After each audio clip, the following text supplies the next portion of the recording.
तीन वर्ग थे, जैसा कि अध्याय के शीर्षक से स्पष्ट है। पहला वर्ग था धार्मिक वर्ग, और धार्मिक वर्ग में हमने थोड़ा सा जानने की कोशिश की पोप की भूमिका, जो रोमन साम्राज्य का एक तरीके से धार्मिक मुखिया था, ईसाइयों का मुखिया था।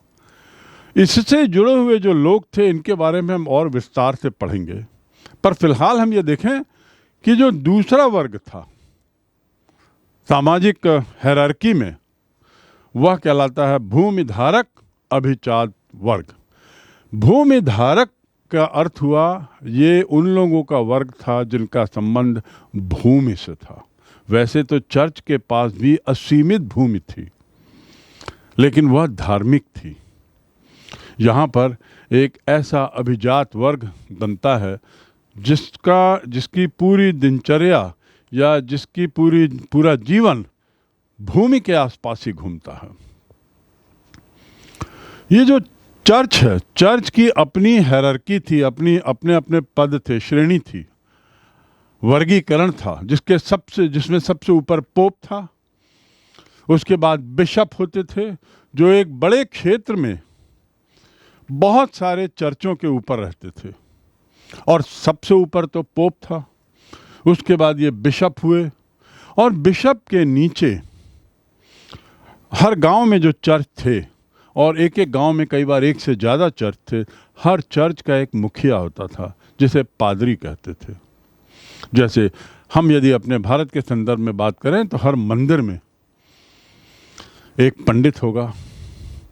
बहुत सारे मंदिरों को मिलाकर एक कोई पद हमारे यहाँ ऐसा नहीं है, लेकिन हाँ, शंकराचार्य के रूप में सर्वोच्च पद है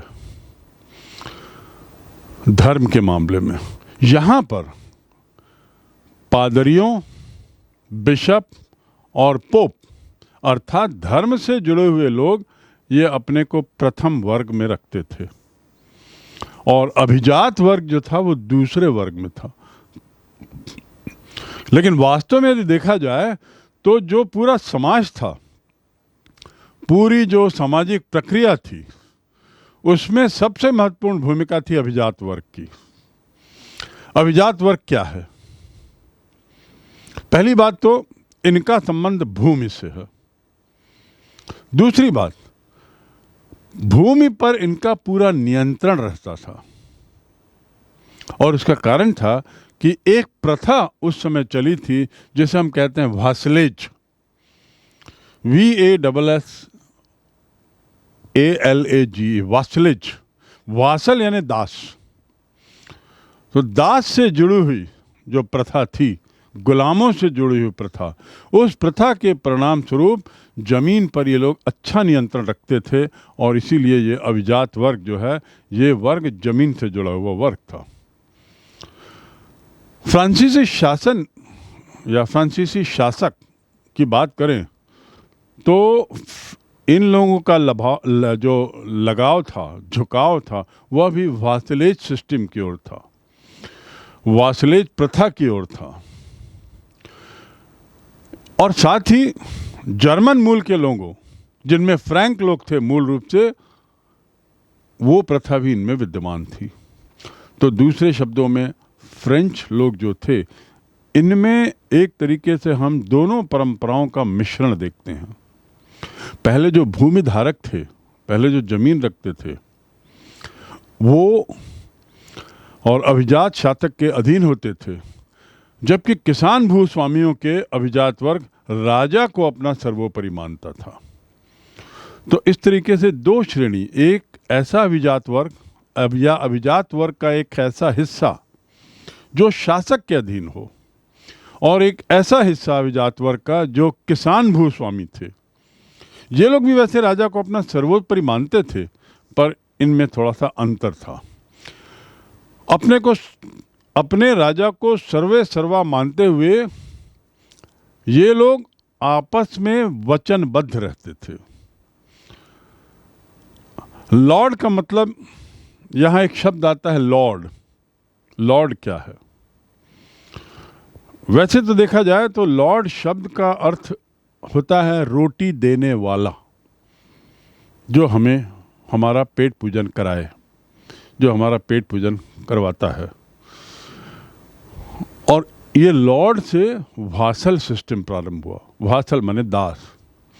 तो इस व्यवस्था के तहत जो किसान भूस्वामी थे, इस व्यवस्था के तहत ये लोग वासल को भोजन पानी देते थे, उनके जीवन यापन की व्यवस्था करते थे, उनको सुरक्षा देते थे।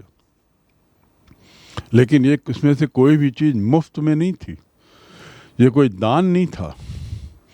किसान भूस्वामी या विजात वर्ग के लोग इसके बदले में इन वासलों से काम लेते थे, इन दासों से काम लेते थे। ये सुनिश्चित करते थे कि वासल इन लॉर्ड्स के प्रति, किसान भूस्वामियों के प्रति निष्ठावान रहें। और कई बार तो रीति रिवाजों में एक तरीके से विनिमय भी होता था, व्यापक स्तर पे संबंध होते थे।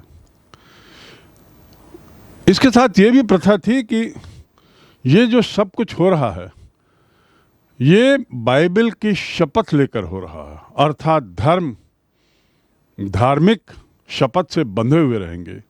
और इसके बाद मालिक के द्वारा एक अधिकार पत्र दिया जाता था और एक छड़ी या एक मिट्टी का डल्ला इनको दे दिया जाता था। और इस प्रकार जो वासलेज है वो प्रक्रिया पूरी हो जाती थी उस वासल के साथ। अभिजात वर्ग जो है उसका जो नियंत्रण था वो अपनी जमीन पर, अपनी संपत्ति पर स्थायी रूप से होता था। अर्थात वह, उसका जो मालिक होता था, जमीन का मालिक, वो स्थायी मालिक था। वंश दर वंश उसके उत्तराधिकार उसके परिवार के ही लोग रहते थे। इसके अलावा उसकी अपनी सैनिक क्षमता भी थी, वो सैनिक रखता था और इस बात के लिए स्वतंत्र था कि वह सैनिकों की संख्या बढ़ा सके, घटा सके। ये जो सेना है, ये सेना रखने का अधिकार यदि इन भूस्वामियों को था या भूमि से जुड़े हुए लोगों को था, इसका अर्थ ये है कि केंद्रीय सत्ता कमज़ोर थी, जिसका जिक्र मैंने प्रारंभ में किया हुआ है कि किसी केंद्रीय सत्ता की कमी के कारण, केंद्रीय सत्ता की कम शक्ति होने के कारण जो नीचे के लोग थे, जो देश के लोग थे, साम्राज्य के लोग थे, वे एक तरीके से अपना अपना क्षेत्रीय शक्तिवर्धन कर रहे थे और अपने अपने क्षेत्र में अपनी अपनी शक्ति बढ़ाने के पीछे उनका मकसद ही यही होता था कि धीरे धीरे वे शक्ति सत्ता में ऊपर बढ़ें। इसीलिए ये लोग सैनिक भी रख सकते थे और सम्राट, तत्कालीन साम्राज्य के जो भी मुखिया थे, वो इसे चैलेंज नहीं करते थे। इनकी अपनी सेना थी, जिसे हम एक तरीके से सामंती सेना कह सकते हैं। अब सामंती सेना, ये शब्द कहाँ से आया? सामंत शब्द का जो अर्थ है वह वो है ऐसी व्यवस्था, सामंती व्यवस्था अर्थात ऐसी व्यवस्था जिसमें जमीन से जुड़े हुए भूस्वामियों का प्रभुत्व हो और समाज के केंद्र में भूस्वामी लोग मुख्य भूमिका निभाते हों। पूरा समाज जो है वो इनके इर्द गिर्द रहता हो। समाज को दिशा देने की चाबी इन सामंत लोगों में होती थी जो भूस्वामी होते थे। तो सामंत शब्द का भूस्वामियों से, सामंत शब्द का अर्थ भूस्वामियों से है। ऐसे भूस्वामी जिनके पास अपनी सेना हो, जिनके पास अपने दास हों, जिनके पास अपनी जमीन हो, जिनके पास अपना स्वयं का न्यायालय भी हो। अपने क्षेत्र में न्याय देने का कार्य उन्हीं के द्वारा निर्मित न्यायालय के माध्यम से किया जाता था। और इसके साथ ही एक समय यह आया जब इनके स्वयं के अपने दुर्ग या महल थे। सामंत लोग बहुत बड़े क्षेत्र में नहीं थे। हाँ, 50 गांव कभी कभी 100 गांव, 200 गांव और 5 गांव, इतने भी। तो सामंतों की भी अपनी श्रेणियां थीं, छोटे सामंत, बड़े सामंत, अर्थात छोटे क्षेत्रों पर भूस्वामी, बड़े क्षेत्रों पर भूस्वामी, उससे भी बड़े क्षेत्रों पर भूस्वामी, आदि आदि। तो सामंती सेना का निर्माण काल इस समय हम देखते हैं। क्षेत्रीय सत्रप जिसे हम बोल सकते हैं, उनका प्रादुर्भाव हम देखते हैं। और यही एक दूसरे से लड़ते थे। किस लिए लड़ते थे? भूमि के लिए।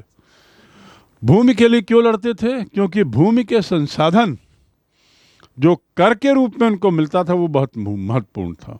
जितनी बड़ी भूमि, उस क्षेत्र में रहने वाले लोगों से उतना ही ज़्यादा कर अर्जन, और ये कर ही तो था जिसके बल पर सामंत लोग विलासिता का जीवन जीते थे, ऐशो आराम का जीवन जीते थे। सामंती सेना को अंग्रेजी में हम कहते हैं feudal levy, FEUDAL, feudal. FEUD, feud का अर्थ एक मतलब तो होता है झगड़ा, और दूसरा मतलब होता है भूमि का टुकड़ा, ए पीस ऑफ लैंड। तो जो लोग जमीन से जुड़े हैं वो फ्यूडल कहलाएंगे, फ्यूडल लॉर्ड अर्थात सामंत। सैनिक रखना, उसे बढ़ा सकना, उसकी क्षमता बढ़ाना, ये सामंती सेना की पहचान थी। और इसके अलावा सामंतों के पास स्वयं की न्यायालय भी होता था। तो आप समझ सकते हैं कि ये सामंत उस काल में कितने महत्वपूर्ण थे। और ये भी समझ सकते हैं कि इसके मायने ये हुए कि केंद्रीय सत्ता बहुत कमज़ोर रही होगी। साथ ही ये भी आपको अपने आप समझ जाना चाहिए कि यदि इतने सारे फ्यूडल लॉर्ड थे तो निश्चित रूप से इनके बीच में टकराहट होती होगी, झगड़ा होता होगा, हितों की टकराहट होती होगी, युद्ध होते होंगे। ये काल भी बहुत सारे युद्धों का काल, छोटे छोटे युद्ध ही सही पर युद्ध बहुत होते थे। ये लोग जो थे सामंत, इनकी कुछ और विशेषताएं थीं। अपने क्षेत्र में बसे हुए लोगों के मालिक थे। जैसा मैंने कहा, ये उन्हें सुरक्षा देते थे, उन्हें एक तरीके से रोटी देते थे या जीवन यापन के लिए व्यवस्था करते थे। अपने क्षेत्र के स्वामी तो थे, और उस क्षेत्र में उनका अपना बंगला होता, उनका अपना महल होता था, दुर्ग होता था, उनके अपने खेत खलिहान होते थे, उनके अपने चरागाह गृह, और उनके जो कृषक थे उन कृषकों के घर और खेत खलिहान। आप कल्पना कर सकते हैं कि दुर्ग कितना विशाल होता होगा, दुर्ग की सीमाएं कितनी बड़ी होती होंगी। राजा सामंत का खेत खलिहान, सामंत का चरागाह गृह, सामंत के क्षेत्र में कृषकों के लिए घर, और कृषकों का अपना स्वयं का खेत खलिहान। अर्थात जो कृषक थे वे दो तरीके की खेती करते थे, एक तो अपनी जमीन में और दूसरा सामंत की जमीन में। सामंत की जमीन में वो दास के रूप में करते थे, और वहाँ से जो उपज वो पैदा करते थे वो सामंत को जाती थी कर के रूप में, और कुछ हिस्सा उनको मिलता था। जबकि अपनी ज़मीन में वे स्वयं अनाज पैदा करते थे और उसका हिस्सा भी कर के रूप में देते थे, लेकिन ज़मीन वह उनकी हुआ करती थी। ये जो दुर्ग है या महल जिसका मैंने जिक्र किया, ये लॉर्ड के महल जो होते थे वो मैनर कहलाते थे, MANOR, मैनर। उनका मकान मैनर कहलाता था। इनकी जो जमीन थी, मैंने आपको बताया, भू किसानों द्वारा जोती जाती थी, उसमें उनके द्वारा खेती की जाती थी, उनके द्वारा उत्पादन किया जाता था, और साथ ही साथ यही लोग सामंत के सैनिक भी थे। जरूरत के समय इन कृषकों को सैनिक में बदल दिया जाता था। जरूरत पड़ने पर ये पैदल सेना का अंग बन जाते थे। तो इस प्रकार 2 in 1 की यदि हम बात करें, वह प्रथा इस समय थी। कृषक, धन, सैनिक, एक सामंत के अंदर वही व्यक्ति होता था। जरूरत पड़ने पर युद्ध के समय पैदल सैनिकों के रूप में इनकी सेवा ली जाती थी, काम करते थे और इसके अलावा अपने खेत खलिहानों में भी काम करते थे। तो इस प्रकार किसान जो था, कृषक जो था, उसका जीवन बड़ा कष्टप्रद था। सामंत की जमीन में खेती बाड़ी करना, सामंत का सैनिक भी बनना, अपने खेत में खेती बाड़ी करना, कर आदि देना, और चूंकि वासल था, दास था, पूरे समय सामंत के लिए के आदेशों के लिए उपलब्ध रहना, उसकी स्वतंत्रता कुछ नहीं थी। दास को सतत रूप से सामंत की सेवा में उपस्थित रहना पड़ता था। तो किसानों की स्थिति को हम समझ रहे हैं, अभिजात वर्ग की विलासिता को भी हम समझ रहे हैं।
आप कल्पना करिए ऐसे क्षेत्र जहाँ पर ये अभिजात वर्ग अर्थात धनाढ्य वर्ग, जिसमें मूल रूप से सामंत लोग थे, जमीन से जुड़े हुए भूस्वामी लोग थे, कितने ऐशो आराम की ज़िंदगी इन्होंने जी होगी, जहाँ उन्हें कुछ नहीं करना पड़ता था और कर के जरिए उन्हें किसानों से पैसा मिलता था।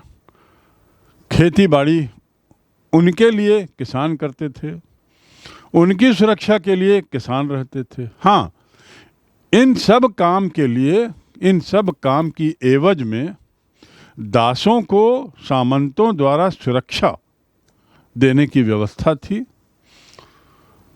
इन सब काम के लिए सामंत द्वारा दासों के लिए एक तरीके से जीवन यापन की एक सुनिश्चितता थी कि कम से कम उस क्षेत्र में किसान रह रहा है, उसे एक ज़मीन तो है उसकी, उसे कम से कम इस बात की चिंता नहीं है कि मेरी ज़मीन नहीं है। अब हम थोड़ा जाते हैं मैनर की ओर, जिसका मैंने जिक्र किया, वे महल या वे दुर्ग बड़े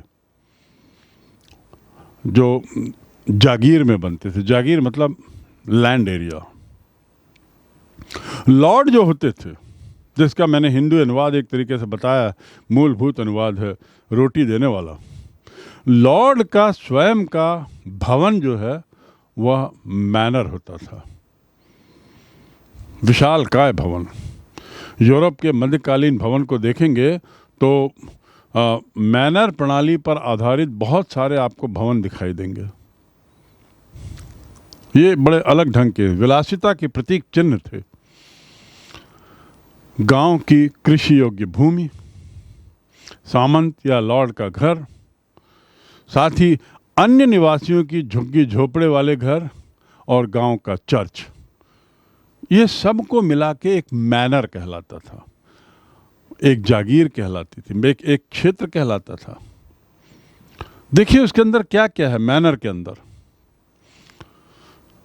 स्वयं लॉर्ड या सामंत का घर था, जो कृषक थे या वासल थे उनके घर थे झोपड़ी वाले, चर्च था, चरागाह था, और साथ ही साथ शिकार क्षेत्र भी था, जहाँ पे अपने आमोद प्रमोद के लिए राजा लोग जाते थे।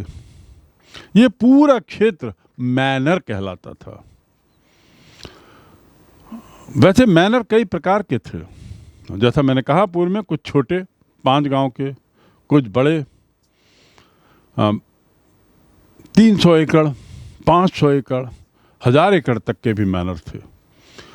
और इस प्रकार जो सामंती प्रथा थी, उस सामंती प्रथा में मैनर की साइज के आधार पे सामंतों का ओहदा बनता था। इतना तय है कि सभी मैनर जो थे वो आर्थिक दृष्टि से एक पूर्ण इकाई तो थे, अर्थात अपने जीवन यापन के लिए पूरी व्यवस्था उस मैनर के अंदर रहती थी। एक बड़ा चरागाह जैसे बना, उसके अलावा कारखाना भी होता था, जहाँ पे ज़रूरत के सामान बनाए जा सकते थे। खेती का फार्म तो था ही, जंगल होता था जहाँ शिकार करते थे, आखेट की सुविधा रहती थी, गिरजाघर तो था ही, चर्च जैसा मैंने कहा जिसे हिंदी में गिरजाघर कहते हैं, और किसानों की झोपड़ियाँ। तो ये स्वयं में एक सेल्फ सफिशिएंट यूनिट था, 1500 एकड़ में फैला हुआ एक यूनिट होता था।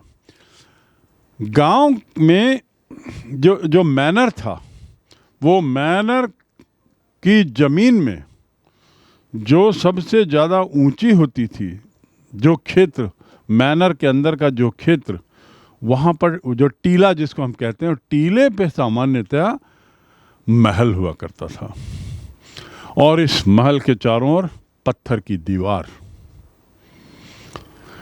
दीवार के चारों ओर पानी से भरी खाई। अब आप देखिए सुरक्षा का प्रावधान कितना। ये यदि मैं एक नक्शा बनाऊं तो आप एक टीला बनाइए, टीले पर महल की सुरक्षा के लिए उसके चारों तरफ ईंटों की दीवार, और सुरक्षा के लिए ताकि दीवारों पर हमला ना हो, दीवारों पर कोई न चढ़े, चारों तरफ एक तरीके की खाई, उसमें कई बार पानी भी भरा रहता था। और फिर उसके बाद कुछ जमीन। ऊंचे टीले पर भवन बनाने के पीछे मकसद होता था सबसे ज़्यादा सुरक्षित स्थल, और जहाँ से पूरे मैनर का विहंगम दृश्य भी देखा जा सके, नज़र रखी जा सके। दरवाज़ा जो होता था, मुख्य दरवाजे पर एक पुल बना होता था। और पुल की महत्ता ये थी कि जब भी किसी तरह के हमले की संभावना हो और दरवाजे पे हमला हो रहा हो तो उससे पूर्व ही पुल को हटा दिया जाए, अर्थात बाधा पैदा कर दी जाए। गहरी खाई तो है ही। निष्कर्ष ये कि सुरक्षा का पूरा प्रावधान, आसपास जो किसान रहते थे, शिल्पकार रहते थे, वे भी एक तरीके से सुरक्षा की दीवार का काम करते थे। एक मैनर जो यदि हम कहें तो उसके अंदर करीब 50-60 घर रहते थे और ये 50-60 घरों में रहने वाले कृषक मैनर के अंदर की समुचित व्यवस्था को देखते थे, व्यवस्था को बनाने में काम करते थे, क्योंकि ये लोग भासल भी थे, दास भी थे। कृषि कार्य का काम, चरागाहों में काम और महल के अन्य कामों के लिए इनका उपयोग किया जाता था। दूसरे शब्दों में ये लोग पूरी तरह से दास थे। वनों की बात करें तो वनों में ये किसान या कृषक और श्रमिक लोग अपने स्वामी के लिए जलाने की लकड़ी इकट्ठा करना, घर बनाने के लिए लकड़ी काटने का काम, ये व्यवस्था भी वही करते थे। कारखाने मैंने बताए, इन 50-60 लोगों में कुछ लोगों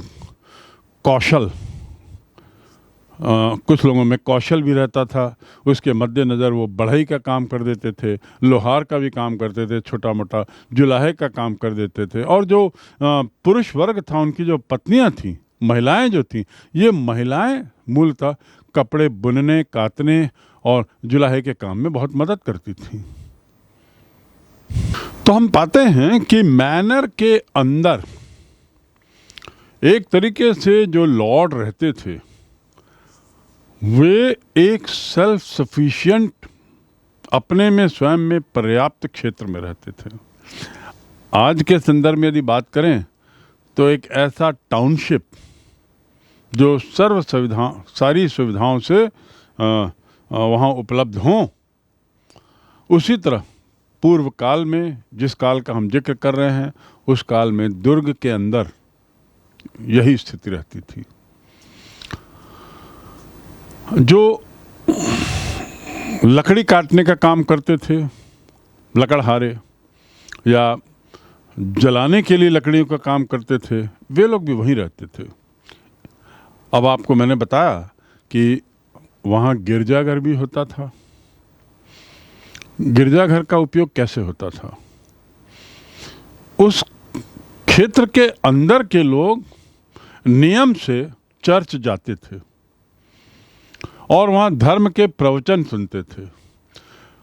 धर्म के प्रवचन कौन देता था? गांव में पादरी। दूसरे शब्दों में ये पादरी भी वहीं रहते थे, बाहर से ये लोग नहीं आते थे। धर्म प्रचारक, पादरी और शिक्षक का काम ये दोनों करते थे। शत्रुओं का आक्रमण जब हो तब सभी ग्रामवासी, सभी लोग इस अपने स्वामी, अपने लॉर्ड के किले में जो भवन बने थे वहाँ पे शरण लेते थे।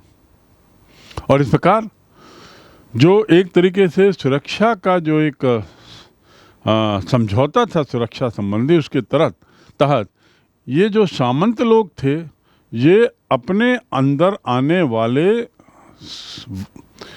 वर्ग के विभिन्न लोगों को सुरक्षा पहुंचाने की व्यवस्था करते थे। और हमले के समय इन लोगों को शरण मिलती थी। दुर्ग के अंदर गढ़ की तरह निर्मित जो भवन होते थे, उसमें उनको सुरक्षा दी जाती थी। जहाँ तक मैनर का सवाल है इन सामंतों का, अब आप समझ गए होंगे कि ये लोग बड़े ऐशो आराम का जीवन जीते थे, बड़े विलासिता का जीवन जीते थे। इसमें तो कोई दो मत भी नहीं।